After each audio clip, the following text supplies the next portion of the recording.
Nashville, Tennessee. But you won't even come around to see me. I love it here. My bones want to rest here. Since you're heading up to Carolina, well, you know I'm gonna be right there behind you. 'Cause I always have to steal my kisses from you. I always have to steal my kisses from you. I'll just pick up the guitar, play something, see what comes out. No television, no radio, didn't have that much of an interest in it, but the guitar, it seems to work. It was a therapy for myself, and I just eventually squeezed songs out and found lyrics, years in the making. I've been hanging around you for days, but when I lean in, you just turn your head away. I'll always have to steal my kisses from you. I'll always have to steal my kisses from you. Since you're heading up to Carolina. My satin pajamas, I quite like that. It's maybe a sign of getting old. Is this my midlife crisis? But I got them because I wanted them, I suppose. And I tried them on and then went, these are quite nice. I live in a caravan with a grandfather clock and satin pajamas. I know I can see that looking eccentric, but I like what I like. It makes me feel comfortable and a certain level of civilized.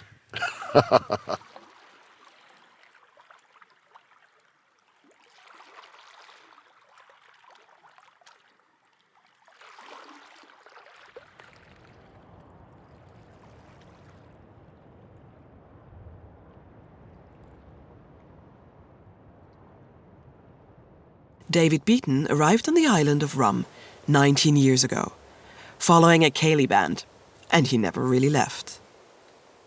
Amongst other things, he's the harbour master, and today he has an early start. His son Andrew is a night owl and sleeps through the early mornings as much as possible.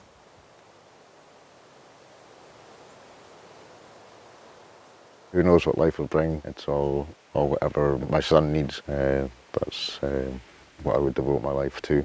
And as comfortable as I can make him here, then that's what I'll do.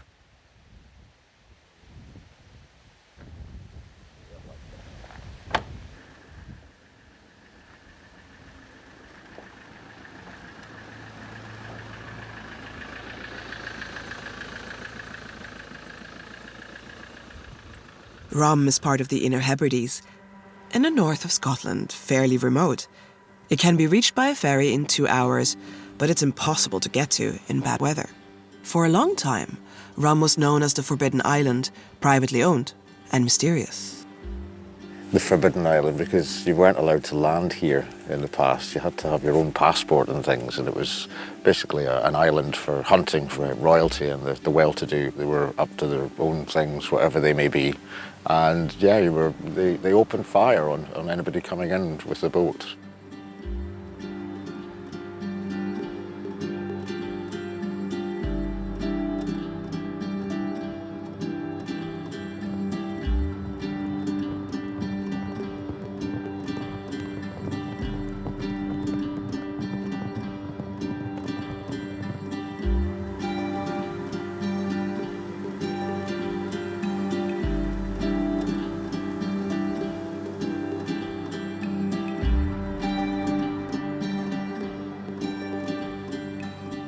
Today, it's mainly a nature reserve and the largest of the small isles.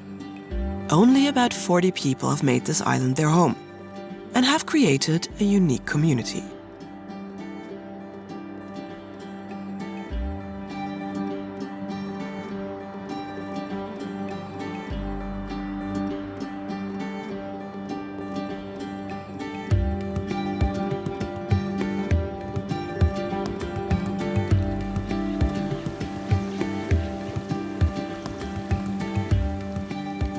I think all the islands have that inherent dwellers that are eccentric. I wouldn't say we're wired up differently. It's just our values are different, maybe. We can enjoy ourselves on less. We don't have to have, oh, I need to go to the cinema, oh, I need to do that.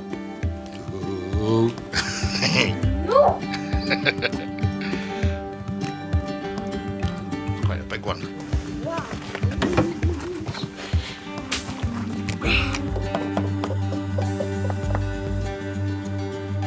Oh, you need that tied.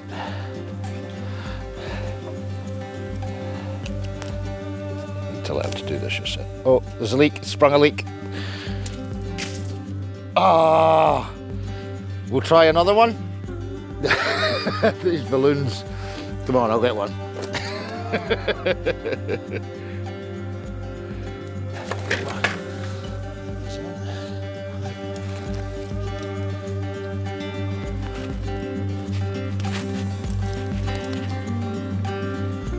As the harbour master, Dave is the first point of contact for visitors. The little village is growing, but for many outsiders, Rum is still an unknown. Rum has had no history. This is the first real community where children are now coming back. They have grown up and grown into adulthood, so there's memories that are there that they can teach and pass on to other people rather than nobody knowing anything about what happened.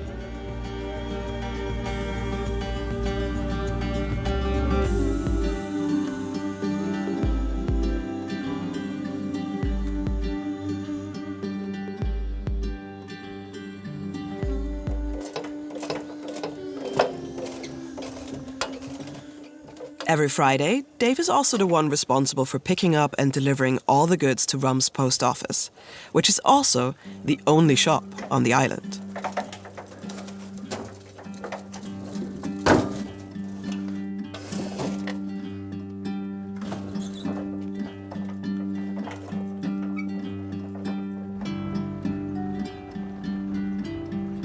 What do you want for dinner tonight?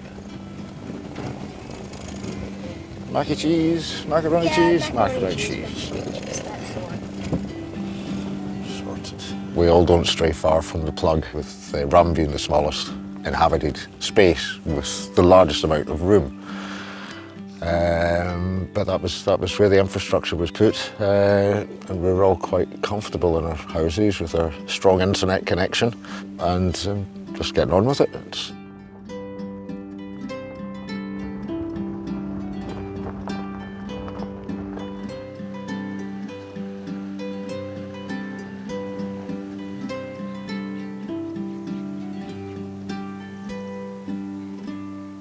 The road of Kinloch village meanders along a pothole-filled road right by the sea, culminating in a little square with a post office, cum shop, and restaurant at its centre.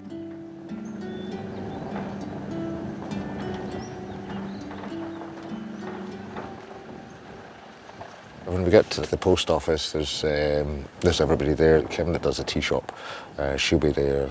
Right, wait a minute, I'll show you.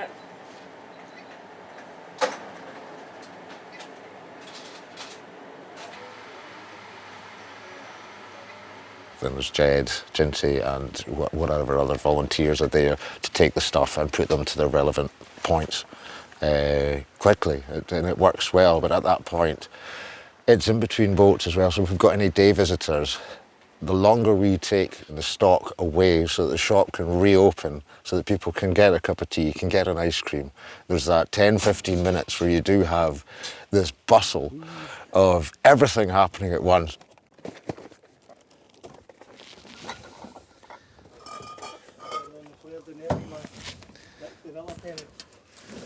There you go.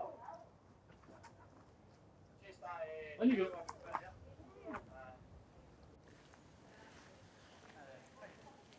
We think it's the heart of the village, the shop and the post office, and obviously Kim's kitchen. That's where everybody meets. That's where we all socialise. That's where we have our barbecues. That's where we have all our game nights. And that's where we have our roller skating disco nights as well. Kim? Yeah? Wouldn't be any chance of a nice cup of coffee, would there? Yeah, absolutely. Cheers. Thank you. Do you want some milk? Yes, thanks. You got a wee splash of sugar? A wee splash of sugar and a wee drop of milk.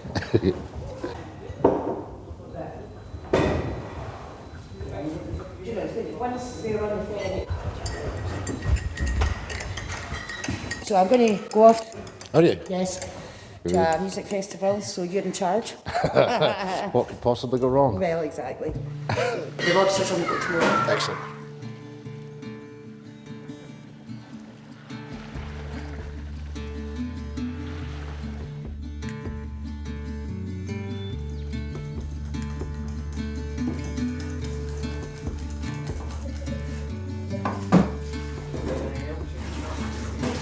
Finished with this, Jim?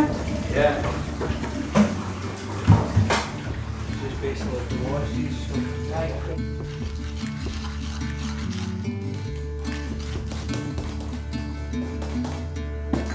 I quite enjoy working for myself, but I also know that if I don't put the work in, I'm not going to get anything out of it. So, and I like making my own money. So the first ones are in at 6 o'clock. 6. Yeah, 1 curry, Yep. 1 fish pie, and 4 slow gin cheesecakes. Excellent. And I like being able to support myself and my child. I think that's really, really important. Right, all of one. I and the and I enjoy my work. I enjoy going into Kim's kitchen every day.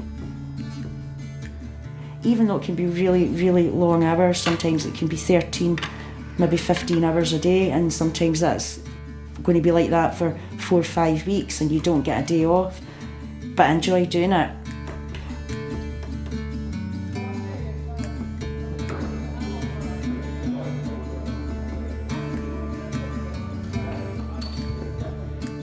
And I know that it'll soon be winter and then you'll have all the time off in the world.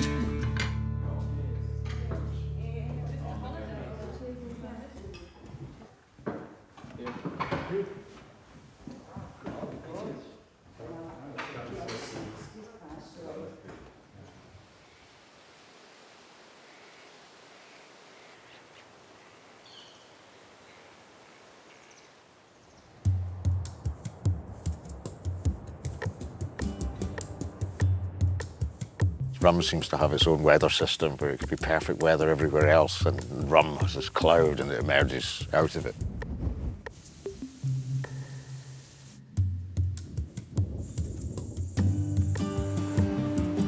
Or the opposite, where you're coming from the cloud and you get to Rum and go, it's just brilliant sunshine. It is a microclimate because we're on the Gulf Stream, so we don't usually get hit hard by winter. But it can be really cold, it can be really windy. We can have 4 seasons in one day, so we can have bright sunshine, then it's going to be rain, and then it can snow, all in the one day, and then the sun can come back out.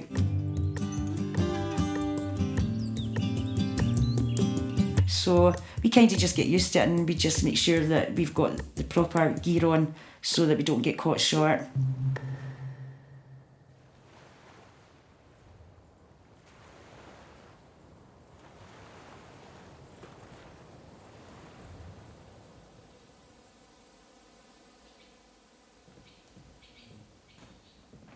We've only been here for the best part of a year, working on this business and building this dream of a distillery on the Isle of Rum. But we definitely see ourselves getting closer and closer with the community and building deeper relations, which we think is vital to us succeeding, because if you don't have the support of the people that are your neighbours and the people that can help you out at a drop of a hat, you're not really going to succeed in itself.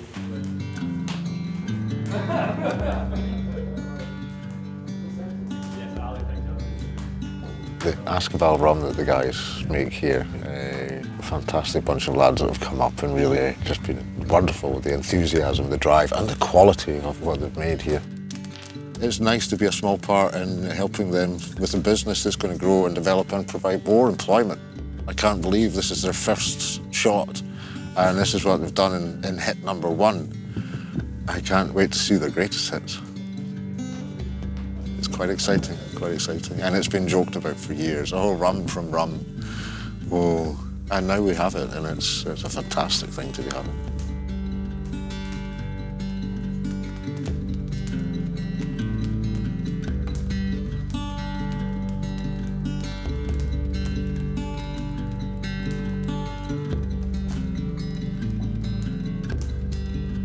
The rum from Rum tastes like no other rum, which is just typical of this place. It is more like a single malt whisky. I've only just met Fergus, and I really like their ideas, and I like the fact that they're really good with social media. I like the fact that they've brought a different business in, and I think it's going to work. Well, I hope it's going to work, but so far, from the figures that, you know, and from what I've been talking to him about, it really is working, and it's got the potential to get even bigger.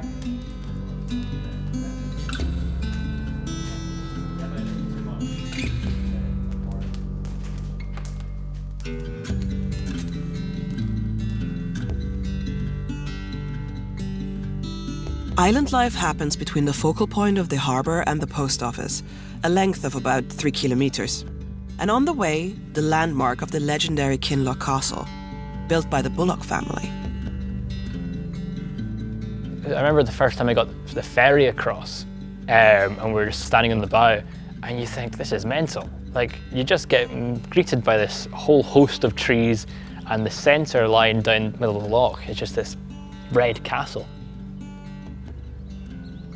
This was sort of Highland retreat, because the head of the family basically wanted to be Scottish. Like, if you go in the castle, in the main hall there's a print of him in a kilt, and which is great. And he's wearing like a tweed kilt, and he's there with his stick and looking very sort of royal-esque. But it's he used to have mad parties here, and something like King George would come out or something like that, and it was they were supposedly quite scandalous, like ferries of women being escorted from the mainland across. So the Bulls owned the island, and they didn't really let anybody on. It was really for private parties and, you know, stuff like that.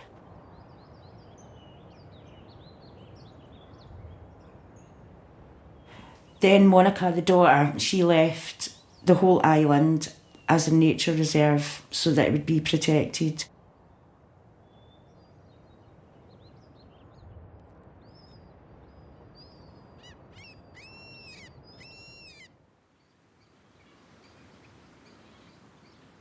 You want a cup of tea, darling?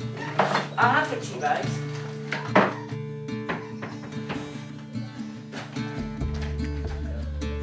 We don't have a permanent school boat that can take them back and forth every day, and you couldn't do that anyway due to the weather, so that's quite a big factor.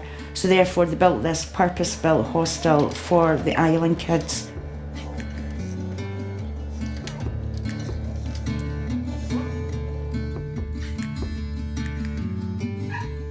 So that they can spend all week there and come home at the weekend. And it gives them the chance to do social activities that they can't do here.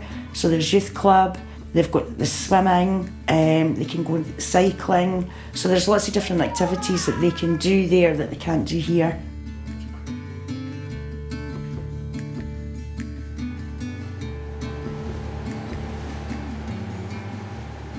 He went on the boat just before his 12th birthday, and the first time usually the school boat would come in for him, but it was too windy, so you had to go on the Calmac. So that was a bit daunting for him, but he'd been before. He'd been at the hostel, he'd been there for a couple of years beforehand in the summer, so he knew where it was, he knew the staff, so he knew the setup, which was really good. But the first time that he went on the ferry by himself was quite a big thing, and I think I was a bit emotional about that.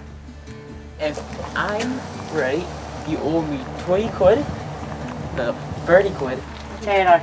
20, Tenner. 15, 12.50. 15, 12.50. 14.99. It's 12.50 and that's my final offer.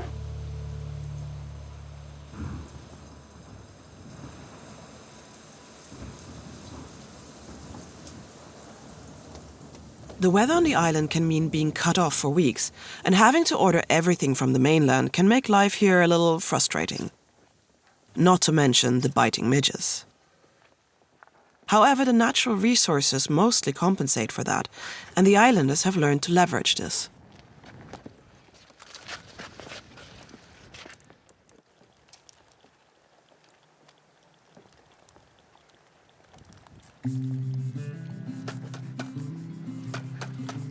feels nice when you're able to go out and have the abundance of fish here.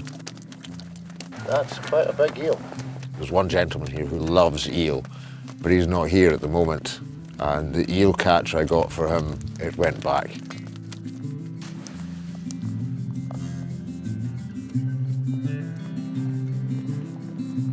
Quite a sizable catch for just a little bit of dead mackerel. You never know what you're going to pull out the sea.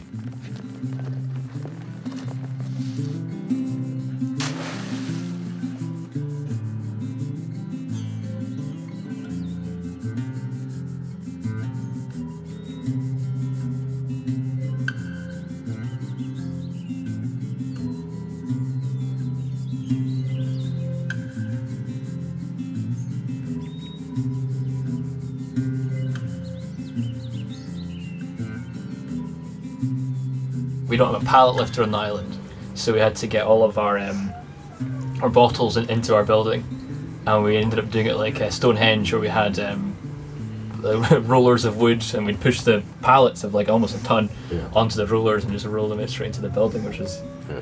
And it was the half brick. Yes. I remember that going, why does he need a half brick? I just need a half brick. Just to put it in the middle of the pallet, and then once it's sitting on there, we could turn the pallet round any direction. Aye. Yeah, there's a rum way of doing things, definitely.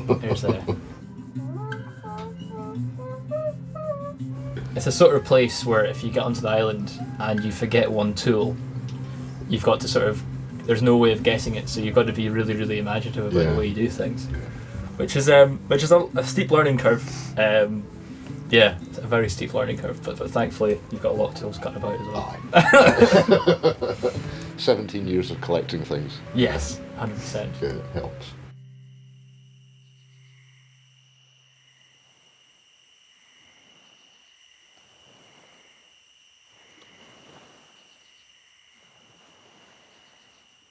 Rum has become an appealing, if small, harbour to anchor a boat or yacht. But most people still arrive by ferry, which connects the island to the outside world. If you just want to put your luggage in this trailer, no bother. And I'll be down just once I've finished unloading, and I'll just enjoy the walk, and I'll drop the stuff off at the campsite. Are you guys at the bunkhouse as well? Campsite, not a bother. I'll see you along there, right? No bother. Cheers.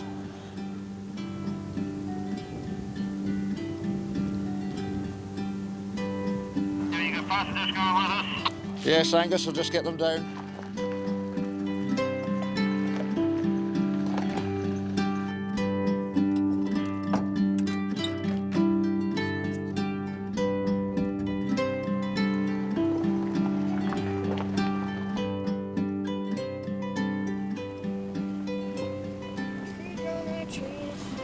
Eh? Trees growing out of trees. Trees growing out of trees. No bother. Cool.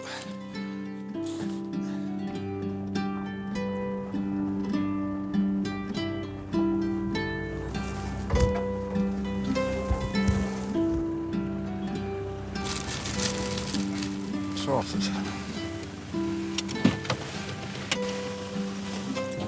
Thank you very much, everyone. No bother. Most visitors come for a walk in the hills and end up at either the bunkhouse, the bothies, or the campsite.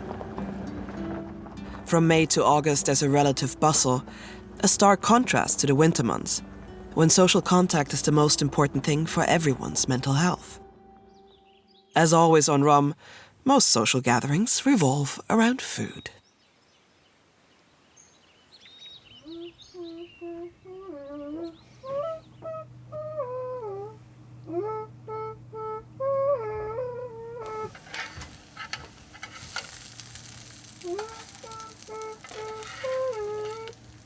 I know that the locals on a Sunday morning are more than likely feeling fragile, and the thought of making their own breakfast certainly not going to happen in the morning, so it generally works in quite well with me after the boat.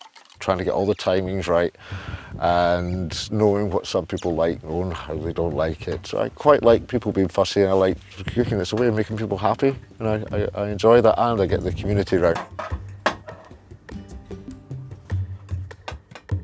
We don't seem to know what time is here, but we all kind of know when the shop's open. It's like ingrained in our body clock, or we know what time to get up. And we don't usually have to look at the time, but rum time as well is maybe a couple hours late or a couple hours early.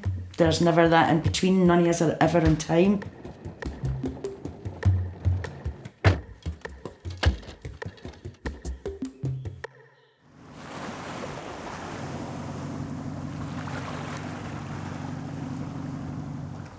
The idea came when we were sailing past the island in 2019.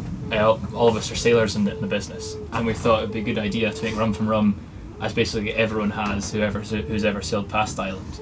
But we thought we'd actually try and do it. It was a bit of a crazy idea that you have after like a bottle of whiskey, but it was definitely a good idea. It's been hundreds and hundreds of hours of work, but it's been a fun journey so far, with Dave helping at every point.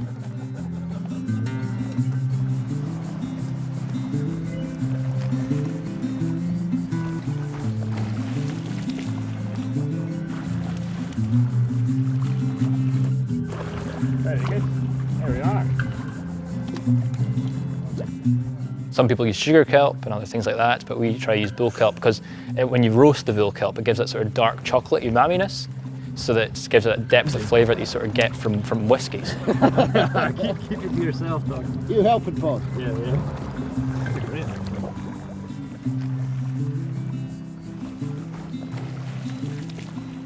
Imagine you've just taken a roast beef out of the oven and you'll get that hint of flavour. That's something you sort of get with the kelp as well.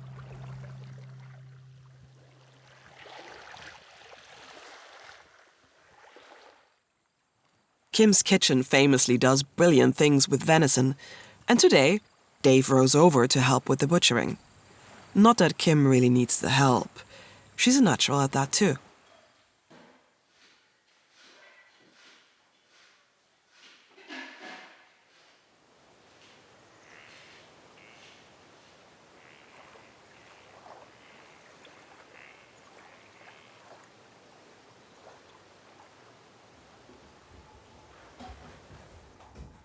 If somebody had told me 10 years ago that I would be doing something like this, I'd have laughed in their face because I thought there's no way. So I sometimes look after some of the kids on island. So instead of me getting paid in cash, I was getting paid in venison. Rabbit? Deer. Oh dear, this dear.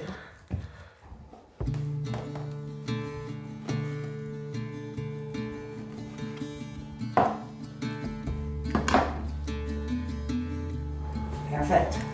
So I would help butcher that venison, and that's how it all kind of started. So I was getting venison for the cafe, and then I decided, look, I want to take this a step further because this could be utilised, and it's not, and it's a natural resource.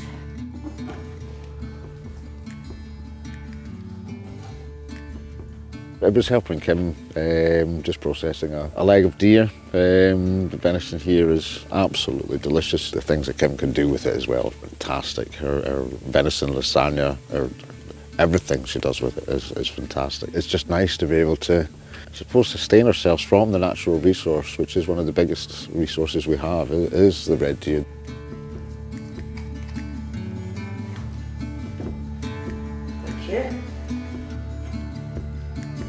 So I decided that I was going to start it from scratch and do it, and that's what I've done. That's where I butcher and process it myself. So I'm in a non-traditional role as a woman, and I quite enjoy it.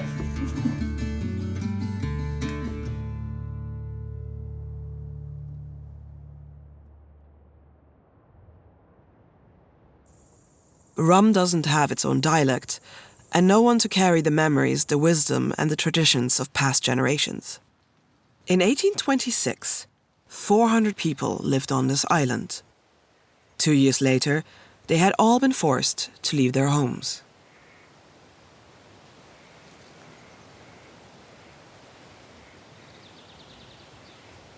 The clearances were when a lot of the Highlanders and Islanders were cleared off their property to make room for the sheep farming. And that happened here. So at first, They were given money to go off. They were forced off their land, and the roofs were taken off their houses and trees were planted so they could never come back. So everyone was kicked out. Everyone wasn't given a choice, they had to leave. So much so that when they actually started sheep farming on the island, they had to get people from Skye and across Rhymeg to do that. And then they were all cleared out again when the Victorian millionaires took over. There's no one to bear the trauma of that. And then it was a private island until God knows when.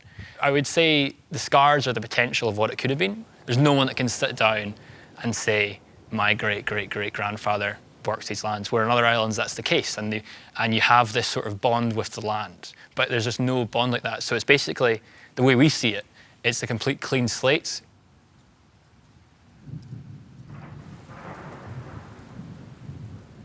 So we don't have any natives to the island. The only natives are our kids now. And even then, they're not born in Ireland, they're born in the mainland. So out of the whole small isles, we're the only island that has no natives. Which is, it's really quite horrible when you think about that.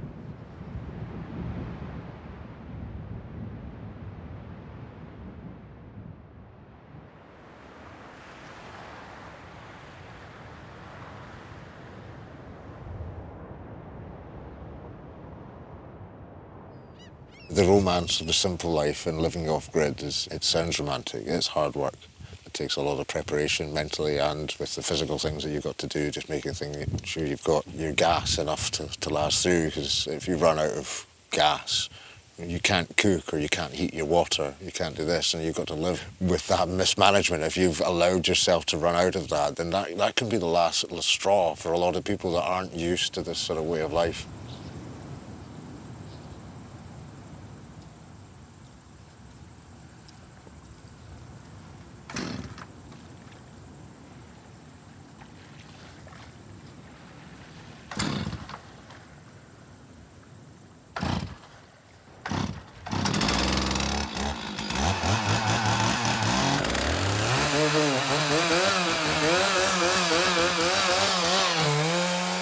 I get asked to do something, then I'll wander around and pick whichever section of wood I can best see that working for that sculpture.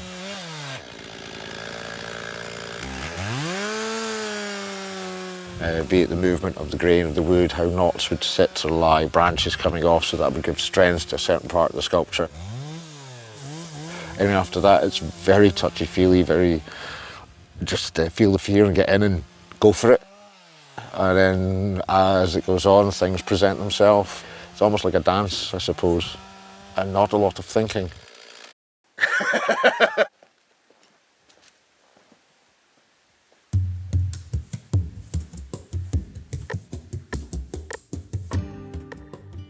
Really, I'm going with shapes and patterns and trying to follow lines, if I can see the animal within it.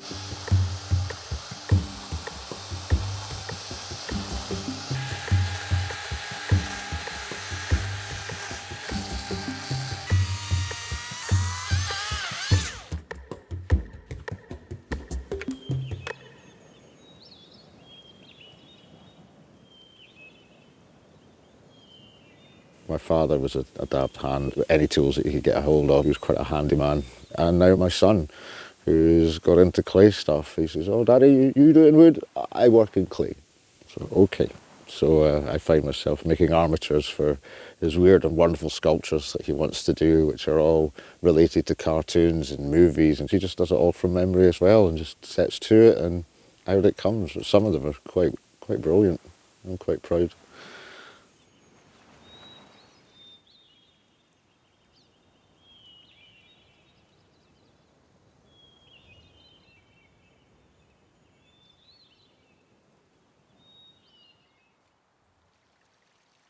Since they started their business on the island, Fergus and the guys behind the Askeval brand regularly come over to forage for the ingredients for their rum. When we're going foraging, so we've got basically all mapped out of where we can actually get our botanicals from. And then what we try to do is change around where we do it, where we get them from, so that we're not over farming an area. It's the same for the kelp, so sometimes we'll go in front of Dave's pier, we'll go over to Harris, go over to Kilmorey to try and space it up a bit. And it's the same with the meadowsweet. We need to But because of the abundance of all of them, it isn't too much of an issue.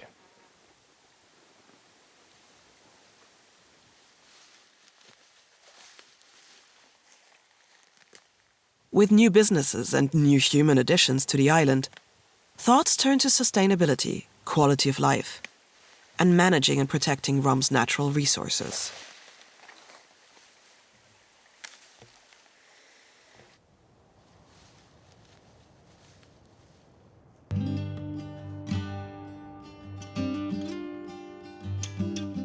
Dave has an idea about using an abandoned building on the other side of the island and building on his own future there.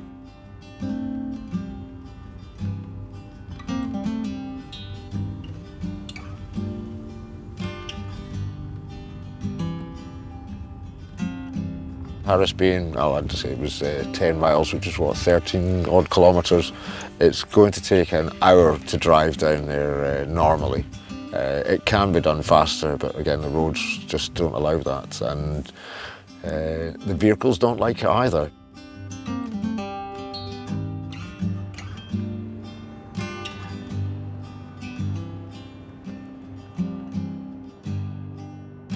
The Harris Lodge, across on the other side of the island, which was a hunting lodge built by Buller for his guests. It does have so much potential that has been quite a few members of the community, myself included, have had ideas to bring that building back into a working, serviceable life.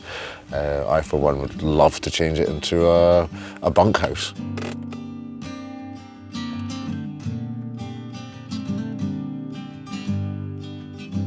Which basically a manned bossy, so that you can still have, using that as a base, so that they can go and walk hills that may not be possible if you're leaving from this side of the island.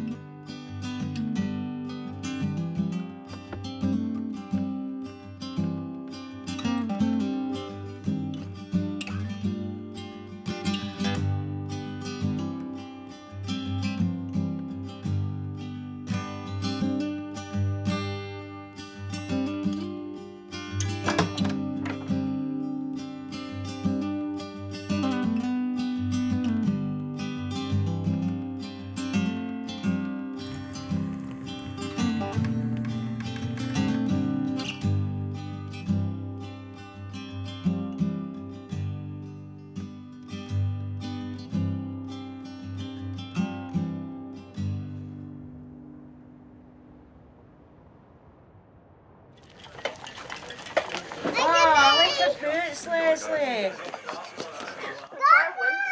They're all furry lined and everything. Making sure we've got everybody here that's happy rather than just developing too quickly.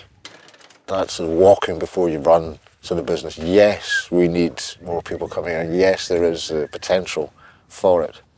But we've got to look at the infrastructure first and take these steps slowly rather than just inserting something. Letting it grow organically has always been the best way in almost everything, I believe.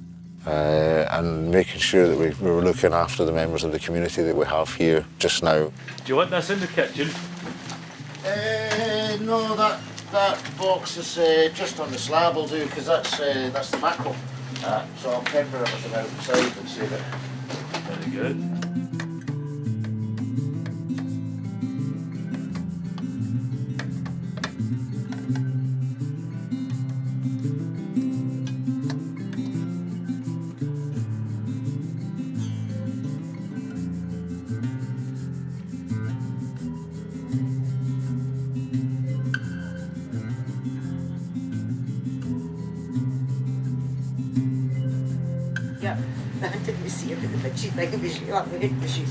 You took a really bad reaction in the video. I was like, oh, Jenny. That's good.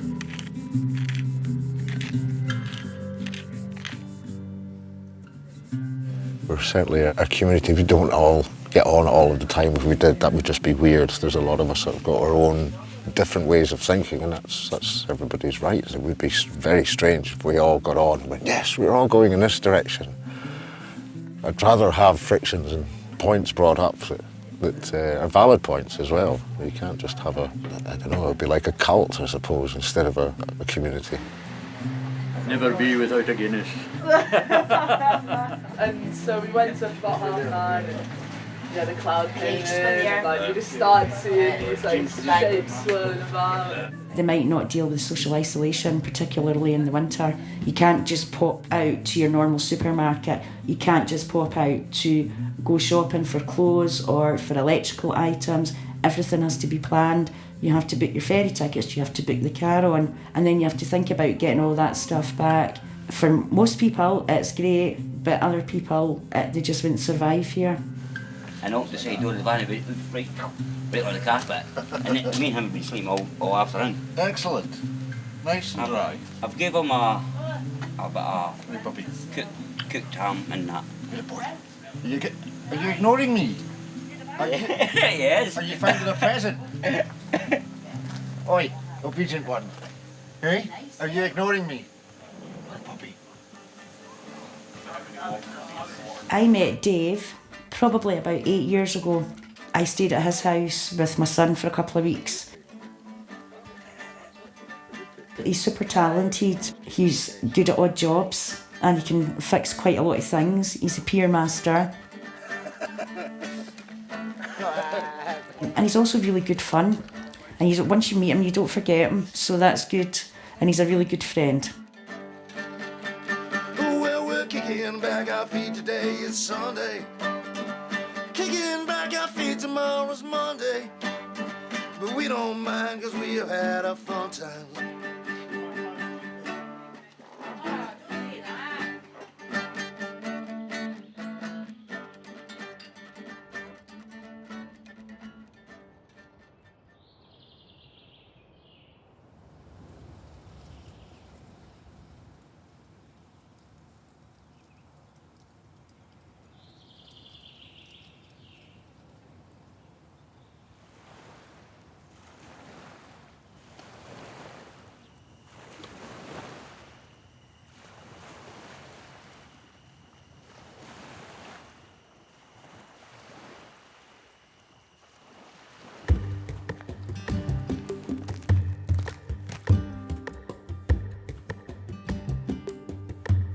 I always get quite nervous when I leave Ireland, and I'm not the only one that feels like that. We all do. Don't know why, none of us understand the reasons why.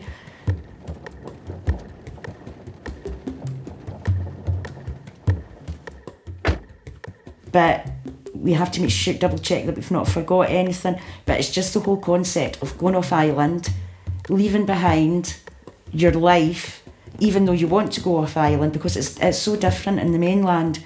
It's much faster paced, whereas here we've not got that. But once we're off island, we're fine, but then we can't wait to get back. And I find that quite a lot. I enjoy my time off, but sometimes 2 days can feel like 3 weeks, and that's when you're like that, nah, I need to get back. Yeah, make love to it, don't You want? FCUK it. You want? Right, I'll get this crap off the back. What time is it? Is it running late? Yes, because it should be in by now. Right. This stuff transfers.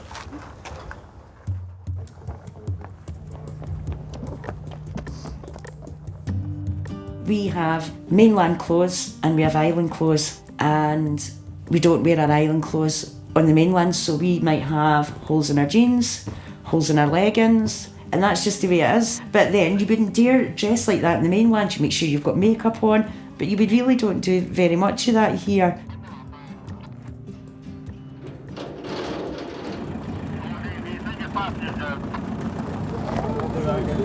Hi folks, if you just want to start heading on. When we go off island, and this is the downside of it, is you can have your scheduled break, your holiday as it were, or even just going off for the dentist, and then things go wrong and you don't get back home. That can be the most frustrating, and I think all of us miss our home on Rum. We've all got very different ways of living, but we all have a love of coming home to this island.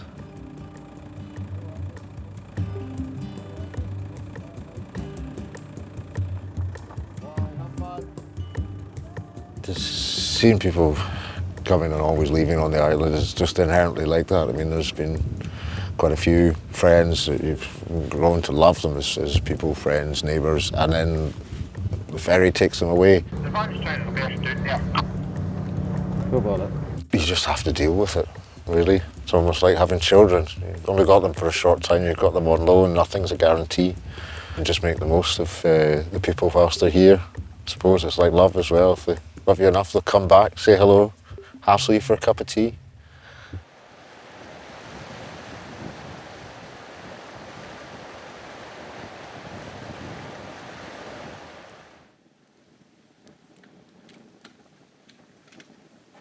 The community is so tightly knit that everyone knows if one of their own is off island.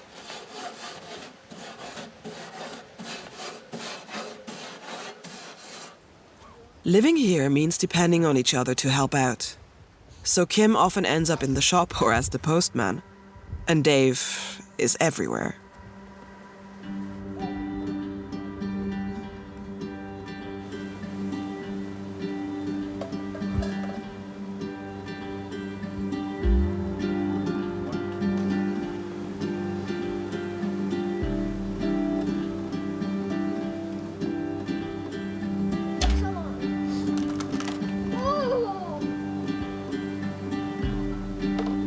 My experience of Dave has been amazing, to be honest, because he has been an absolute lifesaver for us. Throughout our whole building up, refurbishment of our building and our production, and every single step of the way, he's been indispensable, helping us with the simplest of tasks, the most difficult of tasks, things that would have set us back by weeks.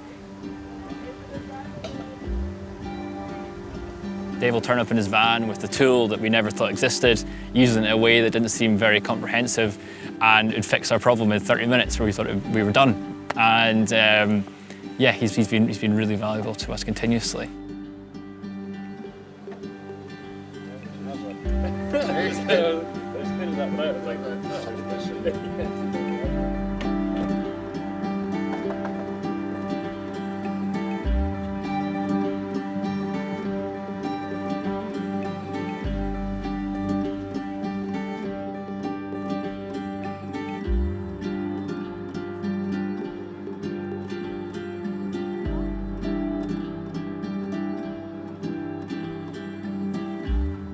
For the first time in living memory, there is a new generation growing up here.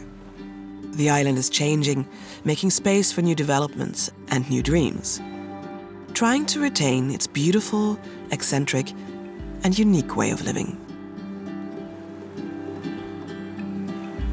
The future of the island of Rum, the future of Scotland. I wish I had a crystal ball. No, I don't, because that would terrify me. I have no idea. It's hard to see what the future's going to bring. I see Rum being quite exciting. It's getting to that stage where there's a vibe, it's bubbling. Yes, it's quite an exciting place to be. We've got a lot of natural resources here. We can go foraging. We have chanterelle mushrooms and chestnut mushrooms and lots of wild mint, and we've even got bamboo here, so we can easily improvise with certain things, but you just have to learn to adapt that there's certain things you can't get. When you go to the mainland for a holiday, you make sure that your car's packed full to the brim with all the stuff that you can't get and you bring it back.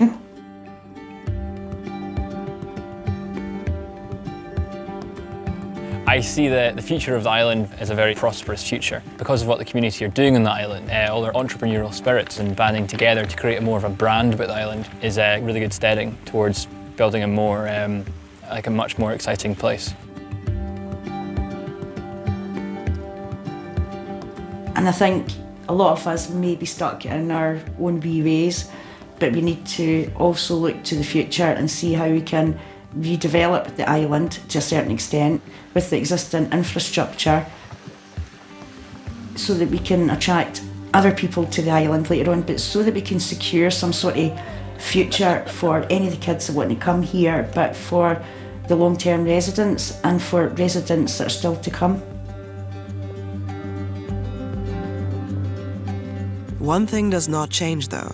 The people who have made their home on Rum carry the island in their heart.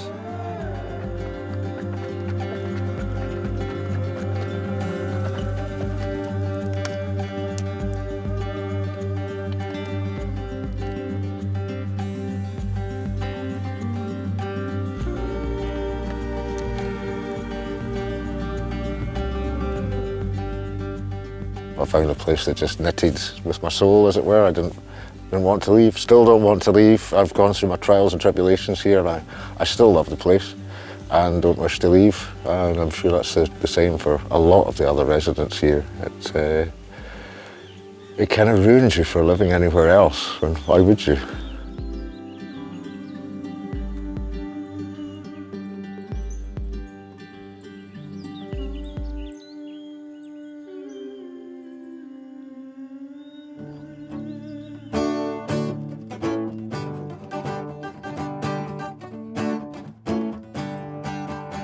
Well, I'm kicking back my feet today, it's Sunday.